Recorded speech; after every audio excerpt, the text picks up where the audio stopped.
+2 കോമേഴ്സിലെ വിദ്യാർത്ഥികളെ, അക്കൗണ്ടൻസിയിൽ നമ്മൾ പഠിച്ചുകൊണ്ടിരിക്കുന്നത് ഫസ്റ്റ് ചാപ്റ്ററായ നോട്ട് ഫോർ പ്രോഫിറ്റ് ഓർഗനൈസേഷനും അതിൻ്റെ അക്കൗണ്ടിങ് ട്രീറ്റ്മെൻറ്റുകളുമാണ്.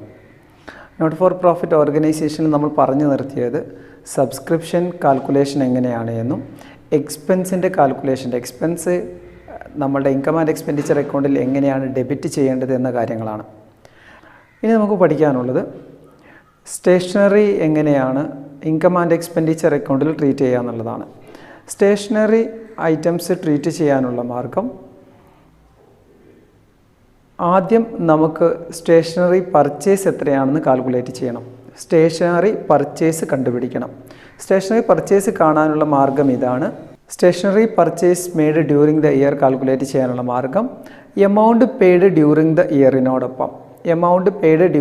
ഇയറിനോടൊപ്പം ഔട്ട്സ്റ്റാൻഡിങ് ക്രെഡിറ്റേഴ്സ് എൻ്റെ ആഡ് ചെയ്യുകയും അഡ്വാൻസ് പെയ്ഡ് ബിഗിനിങ്ങും ആഡ് ചെയ്യുകയും. അപ്പോൾ എമൗണ്ട് പെയ്ഡ് ഡ്യൂറിങ് ദ ഇയറിനോടൊപ്പം ഔട്ട്സ്റ്റാൻഡിങ് ക്രെഡിറ്റേഴ്സ് എൻഡും എമൗണ്ട് പെയ്ഡ് ബിഗിനിങ്ങും ആഡ് ചെയ്യുകയും ഔട്ട്സ്റ്റാൻഡിങ് ക്രെഡിറ്റേഴ്സ് ബിഗിനിങ്ങും എമൗണ്ട് പെയ്ഡ് അഡ്വാൻസ് എൻഡും മൈനസ് ചെയ്ത് കഴിഞ്ഞാൽ നമുക്ക് കിട്ടുന്നതാണ് purchase made during the year.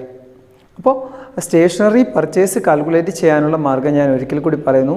Amount paid during the ഇയറിനോടൊപ്പം ഔട്ട്സ്റ്റാൻഡിങ് ക്രെഡിറ്റേഴ്സ് എൻഡും അഡ്വാൻസ് പെയ്ഡ് ബിഗിനിങ്ങും ആഡ് ചെയ്യുകയും ഔട്ട്സ്റ്റാൻഡിങ് ക്രെഡിറ്റേഴ്സ് ബിഗിനിങ്ങും അഡ്വാൻസ് പെയ്ഡ് എൻഡും മൈനസ് ചെയ്യുകയും ചെയ്തു കഴിഞ്ഞാൽ നമുക്ക് കിട്ടുന്നതാണ് purchase made during the year. ഇനി അടുത്തത് സ്റ്റേഷനറിയിൽ നിന്നും സ്റ്റേഷനറി ആയിട്ട് എത്ര രൂപയാണ് ഇൻകം ആൻഡ് എക്സ്പെൻഡിച്ചർ അക്കൗണ്ടിൽ നമ്മൾ എക്സ്പെൻസ് ആയിട്ട് എഴുതേണ്ടത്. ഇൻകം ആൻഡ് എക്സ്പെൻഡിച്ചറിൽ ഇതൊരു ചിലവാണ്. അത് എത്ര എഴുതണം എന്ന് കാൽക്കുലേറ്റ് ചെയ്യാനുള്ള മാർഗം ഇതാണ്. അഥവാ amount of stationery debited to income and expenditure account പറയുന്നു. ഓപ്പണിംഗ് സ്റ്റോക്ക് ഓഫ് സ്റ്റേഷനറിയോടൊപ്പം purchase made during the year add ചെയ്യുകയും. ഈ purchase made during the year ആണ് നമ്മൾ തൊട്ട് മുമ്പിൽ സ്റ്റേറ്റ്മെൻറ്റിൽ കണ്ടുപിടിക്കുന്നത്. അപ്പോൾ തൊട്ട് മുമ്പിൽ നമ്മൾ കണ്ടുപിടിച്ച പർച്ചേസ് ആഡ് ചെയ്യുകയും closing stock of stationery minus ചെയ്യുകയും ചെയ്ത് കഴിഞ്ഞാൽ നമുക്ക് കിട്ടുന്നതാണ് amount of stationery debited to income and expenditure account. അപ്പോൾ സ്റ്റേഷനറി ആയിട്ട് ഇൻകം ആൻഡ് എക്സ്പെൻഡിച്ചർ അക്കൗണ്ടിൽ ഡെബിറ്റ് ചെയ്യേണ്ട തുക കാണണമെങ്കിൽ ആദ്യം നമുക്ക് പർച്ചേസ് ഓഫ് സ്റ്റേഷനറി എത്രയാണെന്ന് അറിയണം. അതിനുശേഷം ഓപ്പണിംഗ് സ്റ്റോക്കിനോടൊപ്പം ആ പർച്ചേസ് ആഡ് ചെയ്യുകയും ക്ലോസിംഗ് സ്റ്റോക്ക് മൈനസ് ചെയ്യുകയും ചെയ്ത് കഴിഞ്ഞാൽ നമുക്ക് കിട്ടുന്നതാണ് of stationery debited to income and expenditure account. ഇനി നമുക്ക് ഈ ലെവലിൽ വരുന്നൊരു ക്വസ്റ്റ്യൻ നോക്കാം. നമ്മുടെ ക്വസ്റ്റ്യനുകളിലെ 7ാമത്തെ ക്വസ്റ്റ്യനാണ്. From the following details, calculate the amount that will appear against the item stationery used in income and expenditure account for the year ended 31st December 2012. 2012 income and expenditure അക്കൗണ്ടിൽ stationery ആയിട്ട് എത്ര രൂപ record ചെയ്യണമെന്ന് calculate ചെയ്യാനാണ് പറയുന്നത്. നമുക്ക് നോക്കാം, items നോക്കാം. Stock of stationery 1/1/2012, that is opening stock 300. Then creditors for stationery 1/1/2012, opening creditors 200. Amount paid for stationery 1080. Stock of stationery 31st December 2012, അഥവാ ക്ലോസിംഗിൽ stationery 50. Then creditors for stationery 31st December 2012, ക്ലോസിംഗിലെ stationery creditors 130. നമുക്ക് നോക്കാം എങ്ങനെയാണ് calculate ചെയ്തത് എന്ന് നമുക്ക് നോക്കാം. നമ്മൾ പറഞ്ഞു ആദ്യം നമ്മൾ purchase made during the year, ആ വർഷത്തെ പർച്ചേസ് എത്രയാണെന്ന് കാൽക്കുലേറ്റ് ചെയ്യണം. പർച്ചേസ് കാണാനുള്ള മാർഗം ഇതാണ്. എമൗണ്ട് പെയ്ഡ് ഡ്യൂറിങ് ദ ഇയറിനോടൊപ്പം, amount paid during the year നമ്മുടെ ക്വസ്റ്റ്യനിൽ തന്നിരിക്കുന്നത് 1080 രൂപയാണ്. അതിനോടൊപ്പം ഔട്ട്സ്റ്റാൻഡിങ് ക്രെഡിറ്റേഴ്സ് എൻഡ് ആഡ് ചെയ്യുകയും, നമ്മുടെ ക്വസ്റ്റ്യനിലെ ഔട്ട്സ്റ്റാൻഡിങ് ക്രെഡിറ്റേഴ്സ് എൻഡ് എന്ന് പറയുന്നത് 130 ദെൻ അഡ്വാൻസ് പെയ്ഡ് ബിഗിനിങ് നമ്മുടെ ക്വസ്റ്റ്യനിൽ തന്നിട്ടില്ല, നമുക്ക് ആവശ്യമില്ല. Then outstanding creditors beginning minus ചെയ്യുക. Outstanding creditors beginning 200. Then advance paid end നമുക്ക് തന്നിട്ടില്ല. അഡ്വാൻസിനെ രണ്ടും നമുക്ക് ക്വസ്റ്റ്യനിൽ തന്നിട്ടില്ല. അപ്പോൾ നമ്മുടെ ക്വസ്റ്റ്യനിൽ തന്ന ഇതാണ് amount paid during the year തന്നിട്ടുണ്ട്, ഔട്ട്സ്റ്റാൻഡിങ് ക്രെഡിറ്റേഴ്സ് എൻഡും ഔട്ട്സ്റ്റാൻഡിങ് ക്രെഡിറ്റേഴ്സ് ബിഗിനിങ്ങും തന്നിട്ടുണ്ട്. നമ്മൾ എന്ത് ചെയ്യുന്നു, എമൗണ്ട് പെയ്ഡിനോടൊപ്പം ഔട്ട്സ്റ്റാൻഡിങ് ക്രെഡിറ്റേഴ്സ് എൻഡ് ആഡ് ചെയ്യുകയും ഔട്ട്സ്റ്റാൻഡിങ് ക്രെഡിറ്റേഴ്സ് ബിഗിനിങ് മൈനസ് ചെയ്യുകയും ചെയ്യുമ്പോൾ നമുക്ക് ഉത്തരം 1010 1010 എന്ന് കിട്ടും. ഇതാണ് purchase made during the year. അപ്പോൾ ആ വർഷത്തെ പർച്ചേസ് ഓഫ് സ്റ്റേഷനറി 1010 എന്ന് നമുക്ക് കിട്ടുന്നു. ഇനി നമുക്ക് എങ്ങനെയാണ് stationery debited to income and expenditure account, income and എക്സ്പെൻഡിച്ചറിൽ ഡെബിറ്റ് ചെയ്യേണ്ട സ്റ്റേഷനറി എങ്ങനെയാണ് കാൽക്കുലേറ്റ് ചെയ്യുക എന്ന് നോക്കാം. ഓപ്പണിംഗ് സ്റ്റോക്ക് 300 ആണ്. ഓപ്പണിംഗ് സ്റ്റോക്കിനോടൊപ്പം purchase made during the year, ആ വർഷത്തെ പർച്ചേസ് നമ്മൾ ആഡ് ചെയ്യുന്നു. ഓപ്പണിംഗ് സ്റ്റോക്കിനോടൊപ്പം പർച്ചേസ് ആഡ് ചെയ്യുന്നു, ദെൻ ക്ലോസിംഗ് സ്റ്റോക്ക് മൈനസ് ചെയ്യുന്നു. അപ്പോൾ ഓപ്പണിംഗ് സ്റ്റോക്ക് 300 എന്ന് നമുക്ക് കിട്ടി. Purchase made during the year നമ്മൾ തൊട്ട് മുമ്പിൽ കണ്ടുപിടിച്ചു. Purchase made during the year 1010, അതുകൂടെ ആഡ് ചെയ്യുന്നു. ക്ലോസിംഗ് സ്റ്റോക്ക് നമ്മുടെ ക്വസ്റ്റ്യനിലുള്ളത് 50 എന്നാണ്. അത് മൈനസ് ചെയ്യുമ്പോൾ നമുക്ക് കിട്ടുന്ന ഉത്തരം 1260 എന്ന് കിട്ടും. ഈ 1260 ആണ് amount of stationery debited to income and expenditure account. അപ്പോൾ ഇൻകം ആൻഡ് എക്സ്പെൻഡിച്ചർ അക്കൗണ്ടിൽ ഡെബിറ്റ് ചെയ്യേണ്ട സ്റ്റേഷനറി എമൗണ്ട് കണ്ടുപിടിച്ചത് ഇങ്ങനെയാണ്. ഓപ്പണിംഗ് സ്റ്റോക്കിനോടൊപ്പം പർച്ചേസ് ആഡ് ചെയ്യുന്നു, ക്ലോസിംഗ് സ്റ്റോക്ക് മൈനസ് ചെയ്യുന്നു. പർച്ചേസ് നമ്മൾ നേരത്തെ കണ്ടുപിടിക്കുന്നു, ദെൻ അത് വെച്ചാണ് നമ്മൾ ഈ പ്രോബ്ലം ഫിനിഷ് ചെയ്യാറുള്ളത്. ഇനി ഇതുപോലത്തെ ഒരു ക്വസ്റ്റ്യനും കൂടെ നിങ്ങൾക്ക്, നമ്മുടെ 8ാമത്തെ question, from the following details calculate the amount that will appear against the item of stationery used in income and expenditure account for the year ended 31 December 2012. Stock of stationery 1/1/2013 700. Amount paid for stationery 1450. Then creditors for stationery 1/1/2013 50. Creditors for stationery 31/12/2013 175. Advance paid for stationery 1/1/2013 170 170. Advance paid for stationery 31/12/2013 75. Stock of stationery 31/12/2013 125. ഇത്രയും items തന്നിട്ടുണ്ട്. ഈ item ഉപയോഗിച്ച് നിങ്ങൾ എന്ത് ചെയ്യുക, നിങ്ങൾ income and expenditure അക്കൗണ്ടിൽ debit ചെയ്യേണ്ട സ്റ്റേഷനറി എത്രയാണെന്ന് കാൽക്കുലേറ്റ് ചെയ്യുക. ഒരു കാര്യം ഓർക്കുക, ഇൻകം ആൻഡ് എക്സ്പെൻഡിച്ചർ അക്കൗണ്ടിൽ ഡെബിറ്റ് ചെയ്യേണ്ട സ്റ്റേഷനറി കാണണമെങ്കിൽ ആദ്യം stationery purchase during the year എത്രയാണ് എന്ന് നമ്മൾ കണ്ടുപിടിക്കണം. അടുത്ത ക്വസ്റ്റ്യൻ ഇതാണ്. Find out the amount of stationery consumer during the year ending 31 December 2004. എത്രയാണ് income and expenditure account debit ചെയ്യേണ്ട സ്റ്റേഷനറി എന്നാണ് ക്വസ്റ്റ്യൻ കൂടെ നോക്കാം. Amount paid for stationery 3500. Stock of stationery 1/1/2004 640. Stock of stationery 31/12/2004 430. Advance paid for stationery 31/12/2004 400. Advance paid for stationery 1/1/2004 170. Creditors for stationery purchased on 31 December 2004 140. Creditors for stationery purchased on 1/1/2004 260. ഈ information ഉപയോഗിച്ച് നിങ്ങൾ എത്ര amount of സ്റ്റേഷനറിയാണ് നമ്മൾ income and expenditure അക്കൗണ്ടിൽ debit ചെയ്യേണ്ടത് എന്ന് calculate ചെയ്യുക. 2 ഹോംവർക്കുകളാണ് ചെയ്ത് നോക്കുക. ഓക്കെ, ഇനി നമ്മൾ പഠിക്കാനുള്ളത് income of treatment of some peculiar items. ചില പെക്യുലിയർ ഐറ്റംസിനെ പറ്റിയിട്ടൊന്ന് ഡിസ്കസ് ചെയ്ത് പോവുകയാണ്. നമ്മൾ പറഞ്ഞിരുന്നു, ഈ ചാപ്റ്റർ സ്റ്റാർട്ട് ചെയ്യുന്ന സമയത്തെ ഞാൻ പറഞ്ഞിരുന്നു, നമുക്ക് പഠിക്കാനുള്ളത് ഫൈനൽ അക്കൗണ്ടുകളായ റെസിപ്റ്റ് ആൻഡ് പേയ്മെൻറ്റ് അക്കൗണ്ടും ഇൻകം ആൻഡ് എക്സ്പെൻഡിച്ചർ അക്കൗണ്ടും ബാലൻസ് ഷീറ്റും പ്രിപ്പറേഷനും, ദെൻ കൂടാതെ ചില പെക്യുലിയർ ഐറ്റംസ് കൂടെ നമ്മൾ പഠിക്കാനുണ്ടെന്ന് പറയുന്നു. നമ്മൾ അക്കൗണ്ടുകളിലേക്ക് എത്തുന്നതിന് മുമ്പ് ഇത്തരം പെക്യുലിയർ ഐറ്റംസിനെ ഒന്ന് പരിചയപ്പെടൽ അത്യാവശ്യമാണ്. നമ്മൾ നോക്കാം ചില പെക്യുലിയർ ഐറ്റംസ്. ഒന്ന്, സബ്സ്ക്രിപ്ഷൻ. നമ്മൾ പറഞ്ഞു വരിസംഖ്യ എന്ന് പറയും.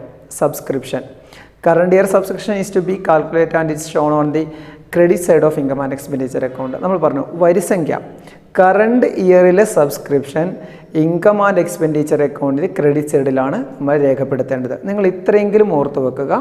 സബ്സ്ക്രിപ്ഷൻ നിങ്ങളുടെ നോട്ടിലേക്ക് എഴുതുമ്പോൾ നിങ്ങൾ ഇങ്ങനെയാണ് എഴുതേണ്ടത്.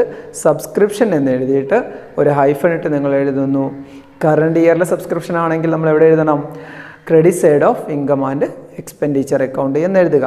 വെറാസ് subscription received for some specific purpose, specific പർപ്പസിന് വേണ്ടിയിട്ടുള്ള വല്ല സബ്സ്ക്രിപ്ഷനുമാണ് എങ്കിൽ, അഥവാ ടൂർണമെൻറ്റ് ഫണ്ടോ അല്ലെങ്കിൽ കൺസ്ട്രക്ഷൻ ഓഫ് എ ബിൽഡിങ് തുടങ്ങിയ കാര്യങ്ങളാണ് എങ്കിൽ ഇത് നമ്മൾ ക്യാപിറ്റലൈസ് ചെയ്യണം, അഥവാ ഇത് ബാലൻസ് ഷീറ്റിൻ്റെ ലയബിലിറ്റി സൈഡിലാണ് എഴുതേണ്ടത്. അപ്പോൾ നമ്മൾ നോട്ടിലേക്ക് എഴുതേണ്ടത് എങ്ങനെയാണ്? സബ്സ്ക്രിപ്ഷൻ നമ്മൾ എഴുതുന്നത് ഇൻകം ആൻഡ് എക്സ്പെൻഡിച്ചർ അക്കൗണ്ടിൻ്റെ ഇൻകം സൈഡിൽ, ദെൻ സ്പെസിഫിക് സബ്സ്ക്രിപ്ഷൻ ആണ് എങ്കിൽ, സബ്സ്ക്രിപ്ഷൻ സ്പെസിഫിക് ആണ് എങ്കിൽ അത് നമ്മൾ ബാലൻസ് ഷീറ്റിൻ്റെ ലയബിലിറ്റി സൈഡിലേക്കാണ് എഴുതേണ്ടത്. അടുത്തത് ഡൊണേഷൻ. ഡൊണേഷനാണ്. ഡൊണേഷൻ എന്ന് പറഞ്ഞാൽ സംഭാവനകൾ. സ്പെസിഫിക് ഡൊണേഷൻ ആണ് എങ്കിൽ, അഥവാ donation for a specific purpose, ബിൽഡിങ്ങിന് വേണ്ടി ഡൊണേഷൻ, ദെൻ ഫോർ ലൈബ്രറി, ഇങ്ങനെ സ്പെസിഫിക് പർപ്പസിന് വേണ്ടിയുള്ള ഡൊണേഷൻ ആണ് എങ്കിൽ it is treated as capital receipt and shown on liability side of balance sheet. Specific donation, donation രണ്ട് തരത്തിലുണ്ട്. ഒന്ന് ജനറൽ ഡൊണേഷൻ എന്നും മറ്റൊന്ന് സ്പെസിഫിക് ഡൊണേഷൻ എന്നും പറയും. സ്പെസിഫിക് ഡൊണേഷൻ ആണ് എങ്കിൽ അത് നമ്മൾ ക്യാപിറ്റൽ റെസിപ്റ്റ് ആയിട്ടാണ് പരിഗണിക്കുക, അഥവാ ബാലൻസ് ഷീറ്റിൻ്റെ ലയബിലിറ്റി സൈഡിലാണ് നമ്മൾ ട്രീറ്റ് ചെയ്യേണ്ടത്. ഇനി ജനറൽ ഡൊണേഷൻ ആണ് എങ്കിൽ, ഡൊണേഷൻ ജനറൽ പർപ്പസിനാണ് എങ്കിൽ ഇത് നമ്മൾ ലാർജ് എമൗണ്ട് ആണ് എങ്കിൽ ക്യാപിറ്റലൈസ്ഡ് പോർഷനായിട്ട് ബാലൻസ് ഷീറ്റിലേക്കും എഴുതും, സ്മോൾ എമൗണ്ട് ആണെങ്കിൽ നമ്മൾ ഇൻകം ആൻഡ് എക്സ്പെൻഡിച്ചർ അക്കൗണ്ടിൽ ഇൻകമായിട്ടും എഴുതും. അപ്പോൾ നിങ്ങൾ അടുത്തത് 2 എന്നും എഴുതിയിട്ട് നിങ്ങൾ എഴുതേണ്ടത് ഇങ്ങനെയാണ്. സ്പെസിഫിക് ഡൊണേഷൻ ആണ് എങ്കിൽ ക്യാപിറ്റലൈസ് ചെയ്യുന്നു, സോ ഇത് ബാലൻസ് ഷീറ്റിൻ്റെ ലയബിലിറ്റി സൈഡിൽ എന്ന് എഴുതുക. ദെൻ ജനറൽ ഡൊണേഷൻ ആണ് എങ്കിൽ, ബിഗ് എമൗണ്ട് ആണ് എങ്കിൽ, ലാർജ് എമൗണ്ട് നമുക്കുണ്ട് എങ്കിൽ അത് നമ്മൾ എന്ത് ചെയ്യുന്നു? ക്യാപിറ്റലൈസ് ചെയ്ത് ബാലൻസ് ഷീറ്റിൻ്റെ ലയബിലിറ്റി സൈഡിലേക്ക് എഴുതുന്നു. ഇനി സ്മോൾ എമൗണ്ട് ആണ് എങ്കിൽ നമ്മൾ അതിനെ ഇൻകം ആൻഡ് എക്സ്പെൻഡിച്ചർ അക്കൗണ്ടിൽ ഇൻകം സൈഡിലേക്കും എഴുതും. ഇനി അടുത്താണ് ഗ്രാൻഡ്. ഗ്രാൻഡ് എന്ന് പറഞ്ഞാൽ ഗവൺമെൻറ്റിൽ നിന്ന് കിട്ടുന്ന വല്ല ഫണ്ടിനെയും നമ്മൾ പറയുന്ന പേരാണ്. ഇത്തരം നോട്ട് ഫോർ പ്രോഫിറ്റ് ഓർഗനൈസേഷനുകൾക്ക് പല സഹായങ്ങളും ഗവൺമെൻറ്റിൽ നിന്ന് കിട്ടാറുണ്ട്.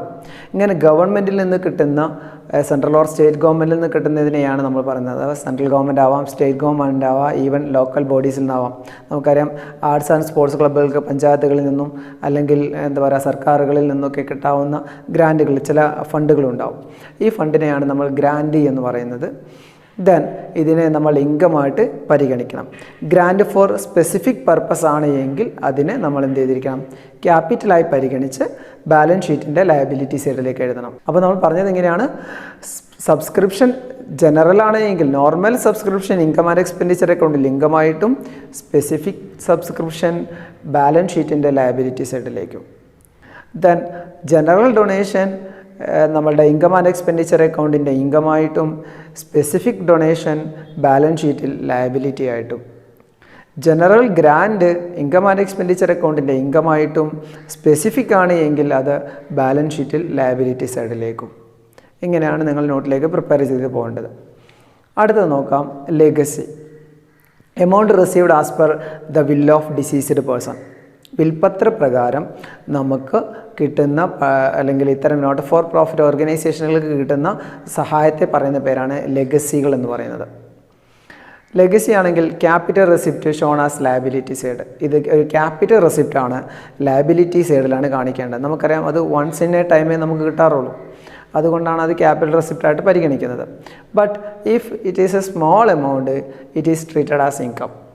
അഥവാ ഇത് ചെറിയ എമൗണ്ട് ആണ് ലെഗസി കിട്ടിയത് എങ്കിൽ നമ്മൾ എന്ത് ചെയ്യുന്നു? ഇൻകമായിട്ട് പരിഗണിക്കും. In the absence of specific information it is preferably capitalised. ഒരു പ്രത്യേക ഇൻഫർമേഷനും തന്നിട്ടില്ല, നമ്മുടെ ക്വസ്റ്റ്യനിൽ സ്മോൾ എമൗണ്ടെന്നോ ലാർജ് എമൗണ്ടെന്നോ തന്നിട്ടില്ല, അങ്ങനെ ഒരു സ്പെസിഫിക് ആയിട്ട് പറഞ്ഞിട്ടില്ല എങ്കിൽ നമുക്ക് എന്ത് ചെയ്യാം? അതിനെ നമ്മൾ ക്യാപിറ്റലൈസ് ചെയ്യുകയും ബാലൻസ് ഷീറ്റിൻ്റെ ലയബിലിറ്റി സൈഡിൽ കാണിക്കുകയും വേണം. ദെൻ അടുത്തത് 5-ാമത്താണ് എൻഡോവ്മെൻറ്റ് ഫണ്ട്. പെർമനൻ്റ് സപ്പോർട്ടിന് വേണ്ടി നൽകുന്ന ഫണ്ടിന് പറയുന്ന പേരാണ് എൻഡോവ്മെൻറ്റ് ഫണ്ട് എന്ന് പറയുന്നത്. പെർമനൻ്റ് സപ്പോർട്ടിന് വേണ്ടിയിട്ട് നൽകുന്ന ഫണ്ടാണ് endowment fund. It is a capital receipt. Then ഇതെന്ത് ചെയ്യും? നമ്മൾ ബാലൻസ് ഷീറ്റിൻ്റെ ലയബിലിറ്റി സൈഡിലേക്ക് നമ്മൾ ട്രീറ്റ് ചെയ്യും. ദെൻ 6-ാമത്തതാണ് എൻട്രൻസ് ഫീ. ഒരു മെമ്പർ നമ്മളുടെ നോട്ട് ഫോർ പ്രോഫിറ്റ് ഓർഗനൈസേഷനിലേക്ക് അഡ്മിറ്റ് ചെയ്യുന്നതിന് കിട്ടുന്ന ഫീസിനെ പറയുന്ന പേരാണ് എൻട്രൻസ് ഫീ അല്ലെങ്കിൽ അഡ്മിഷൻ ഫീ എന്ന് പറയുന്നത്. ദെൻ ഇങ്ങനെ ഒരു മെമ്പറെ അഡ്മിറ്റ് ചെയ്യുന്ന സമയത്ത് വാങ്ങുന്ന ഫീസ് 2 അഭിപ്രായങ്ങളുണ്ട്. ചില അക്കൗണ്ടൻറ്റ് പറയുന്നു ഇത് ക്യാപിറ്റലൈസ് ചെയ്യണം, അഥവാ ഇത് ഓൺലി വൺസ് എന്നാണ് പറയുന്നത്. ഒറ്റ തവണ മാത്രമേ ചെയ്യുള്ളൂ, ഓരോ തവണയും അഡ്മിഷൻ ഇല്ല. ആകെ അഡ്മിറ്റ് ചെയ്യുന്ന സമയത്ത് വാങ്ങുന്ന പണമാണ്, അത് ഒറ്റ തവണ മാത്രമേ ഉണ്ടാവുകയുള്ളൂ. അതുകൊണ്ട് തന്നെ ഇത് ക്യാപിറ്റലൈസ് ചെയ്യണമെന്നുള്ളത് ചില അക്കൗണ്ടൻറ്റ് പറയുന്നു. പക്ഷേ ചിലർ പറയുന്നത് ഇത് ക്യാപിറ്റലൈസ് ചെയ്യേണ്ടതില്ല, ഇതൊരു റവന്യൂ ഐറ്റമായിട്ട് പരിഗണിക്കുക, അഥവാ ഇൻകം ആൻഡ് എക്സ്പെൻഡിച്ചർ അക്കൗണ്ട് ഇൻകമായിട്ട് പരിഗണിക്കണം എന്ന് പറയുന്നു. അഥവാ ഇത് others argue that organization receive his amount regularly in every year because of regular entry of members, it should be shown as income. ഇത് ഓരോ വർഷവും ഉണ്ട്, അതുകൊണ്ട് എന്ത് ചെയ്യണം, ഇതിനെ നമ്മൾ റവന്യൂ ഐറ്റമായിട്ട് പരിഗണിക്കുമെന്നാണ് ചിലർ ആർഗ്യൂ ചെയ്യുന്നത്. എനിവേ ഏതായാലും ശരി, in the absence of correct information student may treat it anyway. നമുക്ക് എന്ത് ചെയ്യാം, കറക്റ്റ് ഇൻഫർമേഷൻ ഇല്ലാത്തതുകൊണ്ട് നിങ്ങൾക്ക് ഇൻകമായിട്ട് ഇൻകം ആൻഡ് എക്സ്പെൻഡിച്ചർ അക്കൗണ്ടിലേക്കോ അല്ലെങ്കിൽ ക്യാപിറ്റൽ റെസിപ്റ്റ് ആയിട്ട് നിങ്ങൾക്ക് ബാലൻസ് ഷീറ്റിൽ ലയബിലിറ്റി സൈഡിലോ കാണിക്കാം. ദെൻ എൻട്രൻസ് ഫീ നമ്മുടെ ക്വസ്റ്റ്യനിൽ പൊതുവേ നമ്മൾ ചെയ്യാറുള്ളത് income and expenditure account create ചെയ്യും. ദെൻ എൻട്രൻസ് ഫീ ക്യാപിറ്റലൈസ് ചെയ്യുന്ന പോർഷൻ ഉണ്ട് എങ്കിൽ, അങ്ങനെ ക്വസ്റ്റ്യനിൽ സെപ്പറേറ്റ് പറയുന്നു എങ്കിൽ നമ്മൾ എന്ത് ചെയ്യുന്നു, അതിന് നമ്മൾ ക്യാപിറ്റൽ ഐറ്റമായിട്ടും പരിഗണിക്കുക. ദാറ്റ് ഈസ് ബാലൻസ് ഷീറ്റിലെ ലയബിലിറ്റി സൈഡിലേക്കും എഴുതും. അടുത്തതാണ് സെയിൽ ഓഫ് ഓൾഡ് അസറ്റ്. പഴയ അസറ്റ് വിറ്റ് കിട്ടുന്നത്. പഴയ അസറ്റ് വിറ്റ് കിട്ടുന്ന പൈസയെ നമ്മൾ എന്ത് ചെയ്യുന്നു, ഇത് ക്യാപിറ്റലൈസ് ആണ്, അഥവാ പഴയ അസറ്റ് വിറ്റ് കിട്ടുന്ന പണത്തെ നമ്മൾ ക്യാപിറ്റലൈസ് ചെയ്യണമെന്നാണ് പറയുന്നത്. Then if there is any profit or loss, അഥവാ ഇങ്ങനെ പഴയ അസറ്റ് വിറ്റിട്ട് നമുക്ക് ലാഭമോ നഷ്ടമോ ഉണ്ടായാൽ, പഴയ അസറ്റ് വിറ്റ് കിട്ടിയ പണത്തെ നമ്മൾ എഴുതേണ്ടത് ക്യാപിറ്റലൈസ് ചെയ്യാണ് വേണ്ടത്. അതിൽ നിന്ന് ലാഭമോ നഷ്ടമോ ഉണ്ടായിട്ടുണ്ടെങ്കിൽ ആ ലാഭം അല്ലെങ്കിൽ നഷ്ടം നമ്മൾ ഇൻകം ആൻഡ് എക്സ്പെൻഡിച്ചർ അക്കൗണ്ടിൽ ഇൻകം സൈഡിലോ അല്ലെങ്കിൽ എക്സ്പെൻസ് സൈഡിലോ ആണ് ട്രീറ്റ് ചെയ്യേണ്ടത്.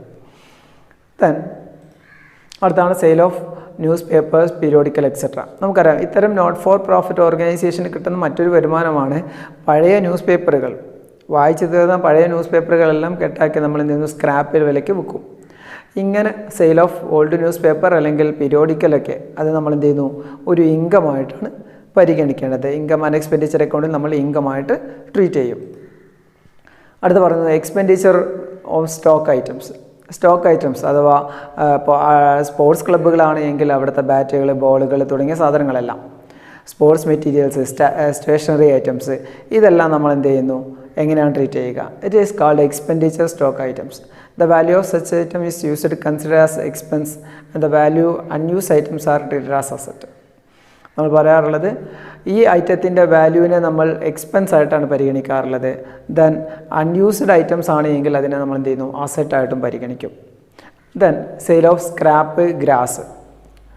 പഴയ സാധനങ്ങൾ, ഐ മീൻ സ്ക്രാപ്പ് ഐറ്റംസ് വിൽക്കുകയോ അല്ലെങ്കിൽ ഗ്രാസ് വിൽക്കുകയോ ചെയ്തു കഴിഞ്ഞാൽ അതിനെ നമ്മൾ എന്ത് ചെയ്യുന്നു, ഇൻകമായിട്ട് ട്രീറ്റ് ചെയ്യും. ദെൻ മറ്റൊന്ന് ലൈഫ് മെമ്പർഷിപ്പ് ഫീ. ഒരു മെമ്പർ അത് അയാളുടെ ലൈഫ് ലോങ്ങിലേക്ക് നൽകുന്ന ഫീസാണ് ലൈഫ് മെമ്പർഷിപ്പ് ഫീ എന്ന് പറയുന്നത്. It is A lump sum amount received from A certain members towards life membership instead of annual subscription. ഓരോ വർഷവും വരിസംഖ്യ കൊടുക്കുന്നതിന് പകരം ലൈഫിലേക്ക് മുഴുവനായിട്ട് കിട്ടുന്ന ഒരു തുകയെ പറയുന്ന പേരാണ് ലൈഫ് മെമ്പർഷിപ്പ് ഫീ എന്ന് പറയുന്നത്. It should be capitalised and it is a capital receipt. ഇതിനെ നമ്മൾ ക്യാപിറ്റലൈസ് ചെയ്യണം, ഇതൊരു ക്യാപിറ്റൽ റെസിപ്റ്റായിട്ട് നമ്മൾ ട്രീറ്റ് ചെയ്യുകയും വേണം. മറ്റൊന്ന് സ്പെഷ്യൽ പർപ്പസ് ഫണ്ട്. ഒരു പ്രത്യേക പർപ്പസിന് വേണ്ടി, ദാറ്റ് ഈസ് ടൂർണമെൻറ്റ് ഫണ്ടോ, charity fund, prize fund, endowment fund തുടങ്ങിയ ഒരു സ്പെഷ്യൽ പർപ്പസിന് വേണ്ടി ക്രിയേറ്റ് ചെയ്യുന്ന ഫണ്ടുകൾ. Then any expense or income relating to that fund should be shown in the income and expenditure account. ആ ഫണ്ടുമായി റിലേറ്റഡ് ആയിട്ടുള്ള എന്തെങ്കിലും എക്സ്പെൻസോ ഇൻകമോ ഉണ്ടെങ്കിൽ അത് ഇൻകം ആൻഡ് എക്സ്പെൻഡിച്ചർ അക്കൗണ്ടിൽ നമ്മൾ ട്രീറ്റ് ചെയ്യണം. Then it adjusted that fund on liability side. ഇതെന്ത് ചെയ്യണം, ബാലൻസ് ഷീറ്റിൻ്റെ ലയബിലിറ്റി സൈഡിൽ ഈ ഫണ്ടിനെ അഡ്ജസ്റ്റ് ചെയ്ത് കാണിക്കുകയും വേണം. ഇത്രയും ഐറ്റംസാണ് നമ്മൾക്ക് ചില പെക്യുലിയർ ഐറ്റംസ് ഒന്ന് ഹെഡിൽ നമുക്ക് പഠിക്കാനുള്ളത്. അടുത്തതാണ് റെസിപ്റ്റ് ആൻഡ് പേയ്മെൻറ്റ് അക്കൗണ്ട്. എങ്ങനെയാണ് വർക്കൗട്ട് ചെയ്യുന്നതാണ്. റെസിപ്റ്റ് ആൻഡ് പേയ്മെൻറ്റ് അക്കൗണ്ട് എന്താണ്, അതിൻ്റെ സ്റ്റെപ്പ് എന്തൊക്കെയാണ്, ഫീച്ചേഴ്സ് എന്താണ്, എങ്ങനെയാണ് ട്രീറ്റ് ചെയ്യുക, അതിൻ്റെ ഫോർമാറ്റ് ഏതാണെന്നുള്ളതൊക്കെ നമ്മൾ എന്ത് ചെയ്യുന്നു, മുൻ പാർട്ടിൽ പഠിച്ചിട്ടുണ്ട്. ഇവിടെ നമ്മൾ നോക്കുന്നത് ഈ റെസിപ്റ്റ് ആൻഡ് പേയ്മെൻറ്റ് അക്കൗണ്ട് എങ്ങനെയാണ് നമ്മൾ പ്രോബ്ലം ആൻസർ ചെയ്യുക എന്നുള്ളതാണ്. അതിൻ്റെ വർക്കൗട്ട് ക്വസ്റ്റ്യനാണ് ഇവിടെ കാണിക്കുന്നത്. ഓക്കെ, റെസിപ്റ്റ് ആൻഡ് പേയ്മെൻറ്റ് അക്കൗണ്ടിൻ്റെ വർക്കൗട്ട് നമുക്ക് ചെയ്തു നോക്കാം. ക്വസ്റ്റ്യൻ ഇതാണ്. കുറേ ഐറ്റംസ് തന്നിരിക്കുന്നു. Cash in hand 450, honorarium to secretary 300, subscription 3940, donation 1000, entrance fee 450, rent from club hall 600, electricity charge 350, taxes 100, salaries and wages 2450, interest received on investment 350, printing and stationery 150, petty cash payment 100, insurance premium paid 90, locker rent received 1200. This following information prepare receipt and payment account of Banerjee Club. Banerjee Clubിൻ്റെ ഒരു receipt and payment account ഉണ്ടാക്കാനുള്ള കുറേ items ആണ് ഞാനിപ്പോൾ പറഞ്ഞത്. ഇതിൽ നമുക്കറിയാം പേയ്മെൻറ്റുകളുണ്ട്, റെസിപ്റ്റുകളുണ്ട്. നമ്മൾ ഇതിനെ ബേസ് ചെയ്തിട്ട് റെസിപ്റ്റിൻ്റെ കോളത്തിലേക്കും പേയ്മെൻറ്റിൻ്റെ കോളത്തിലേക്കും എഴുതി കഴിഞ്ഞാൽ receipt and payment account prepare ചെയ്യാം. നമുക്ക് എങ്ങനെയാണ് ചെയ്തതെന്ന് നോക്കാം. നമ്മൾ ആദ്യം ഒരു receipt and payment account form ചെയ്യുന്നു. റെസിപ്റ്റ് ആൻഡ് പേയ്മെൻറ്റ് അക്കൗണ്ട് വരച്ചതിന് ശേഷം ആദ്യം നമ്മൾ ഓപ്പണിംഗ് ബാലൻസ് അഥവാ ക്യാഷ് ഇൻ ഹാൻഡ് എന്ന് പറഞ്ഞിട്ടുള്ള നമ്മുടെ ഓപ്പണിംഗ് ബാലൻസ് നമ്മൾ എഴുതുന്നു. ഓപ്പണിംഗ് ബാലൻസ് 450, 450 രൂപ ഓപ്പണിംഗ് ബാലൻസിനെ നമ്മൾ ഡെബിറ്റ് സൈഡിലേക്ക് എഴുതുന്നു. അതിനുശേഷം നമ്മൾ റെസിപ്റ്റുകളാണ് എഴുതുന്നത്. ആദ്യത്തേത് സബ്സ്ക്രിപ്ഷൻ വരിസംഖ്യ കിട്ടിയത് 3940 എന്ന് കിട്ടും. ദെൻ ഡൊണേഷൻ എഴുതുന്നു 1000, then entrance fee 450, 450, rent from club hall 600, interest on investment 350, locker rent received 1200. അപ്പോൾ നമുക്ക് തന്നിരിക്കുന്ന വിവരങ്ങളിൽ നിന്നും നമ്മൾ റെസിപ്റ്റിനെ ആദ്യം എഴുതിയെടുക്കുന്നു. ദെൻ ഇനി ക്രെഡിറ്റ് സൈഡിലേക്ക് പേയ്മെൻറ്റുകൾ എഴുതുന്നു. നമുക്കുള്ള പേയ്മെൻറ്റുകൾ ഇലക്ട്രിസിറ്റി ചാർജ് പേയ്മെൻ്റ് ആണ്. ടാക്സുകൾ എഴുതുന്നു 100, salary and wages 2450, honorarium to secretary 300, printing and stationery 150, petty cash payment 100, insurance premium paid 90. Then നമ്മൾ ഡെബിറ്റ് സൈഡിനെയും ക്രെഡിറ്റ് സൈഡിനെയും ടോട്ടലി ചെയ്യുന്നു. ടോട്ടൽ ചെയ്യുമ്പോൾ നമുക്ക് ഡെബിറ്റ് സൈഡിൽ 7990 എന്ന് കിട്ടി. ഈ 7990 നമ്മൾ രണ്ട് സൈഡിലേക്കും എഴുതിയതിന് ശേഷം ക്രെഡിറ്റ് സൈഡിൽ നമുക്ക് ബാലൻസ് കിട്ടുന്നു 4450 എന്ന് കിട്ടും. ഈ 4450 ആണ് നമ്മളുടെ ക്ലോസിംഗ് ക്യാഷ് ഇൻ ഹാൻഡ് അല്ലെങ്കിൽ ബാങ്ക് എന്ന് പറയുന്ന ബാലൻസ്. അപ്പോൾ റെസിപ്റ്റ് ആൻഡ് പേയ്മെൻറ്റ് അക്കൗണ്ട് ഉണ്ടാക്കാൻ വളരെ സിമ്പിളാണ്. തന്നിരിക്കുന്ന ഇൻഫർമേഷനിൽ നിന്നും റെസിപ്റ്റുകളെയും പേയ്മെൻറ്റുകളെയും മാറ്റി എഴുതി നോർമലി നമ്മൾ ചെയ്യുന്ന പോലെ അക്കൗണ്ടിനെ ടോട്ടൽ ചെയ്ത് ബാലൻസ് ചെയ്യുമ്പോൾ നമുക്ക് കിട്ടുന്നതാണ് റെസിപ്റ്റ് ആൻഡ് പേയ്മെൻറ്റ് അക്കൗണ്ട്. ഇനി അടുത്ത ക്വസ്റ്റ്യൻ നമുക്ക് നോക്കാം. Cash in hand 2500, subscription 5500, donation received 650, paid salaries 800, rent paid 900, paid for postage and telegram 150, stationery purchased 90, sundry expenses 350. ഇതിൽ നിന്ന് നമ്മൾ എന്ത് ചെയ്യുക, ഒരു receipt and payment account prepare ചെയ്യുക. നിങ്ങളൊന്ന് ചെയ്ത് നോക്കുക. റെസിപ്റ്റ് ആൻഡ് പേയ്മെൻറ്റ് അക്കൗണ്ടിൽ ഒരു ഫോർമാറ്റ് വരക്കുക. തന്നിരിക്കുന്ന ഐറ്റത്തിൽ നിന്നും ആദ്യം നമ്മൾ ഓപ്പണിംഗ് ബാലൻസ് എഴുതുന്നു. അതിനുശേഷം റെസിപ്റ്റുകൾ ഉണ്ട് എങ്കിൽ അത് എഴുതുന്നു. ദെൻ ക്രെഡിറ്റ് സൈഡിലേക്ക് പേയ്മെൻറ്റുകളും എഴുതുന്നു. ടോട്ടൽ ചെയ്യുന്നു, ബാലൻസ് ചെയ്യുന്നു. ഓക്കെ, ഒരു ക്വസ്റ്റ്യനും കൂടി വർക്കൗട്ട് ചെയ്ത് നോക്കാം. Cash balance opening 1125, subscription 2900, tournament fund 750, life membership 1000, entrance fee 100, donation for building 1500, sale of newspaper 50, newspaper subscription 750, rent paid 250, salary paid 1800, office expenses 1200, spoil equipment purchased 1150, tournament expense 450. ഇതിൽ നിന്നും നിങ്ങൾ Mumbai fives club എന്ന് പറയുന്ന ക്ലബിൻ്റെ receipt and payment account prepare ചെയ്ത് നോക്കുക. അപ്പോൾ രണ്ട് receipt and payment account prepare ചെയ്യാനുള്ള ക്വസ്റ്റ്യനും അതേപോലെ തന്നെ രണ്ട് സ്റ്റേഷനറി പ്രിപ്പയർ ചെയ്യാനുള്ള ക്വസ്റ്റ്യനുമാണ് ഞാൻ ഈ പാർട്ടിൽ ഉൾപ്പെടുത്തിയിരിക്കുന്നത്. നിങ്ങൾ ഫോർമാറ്റുകൾ എഴുതിയെടുക്കുക. അതിലെ ഈ 4 ക്വസ്റ്റ്യനുകളും ഒന്ന് വർക്കൗട്ട് ചെയ്ത് നോക്കുക.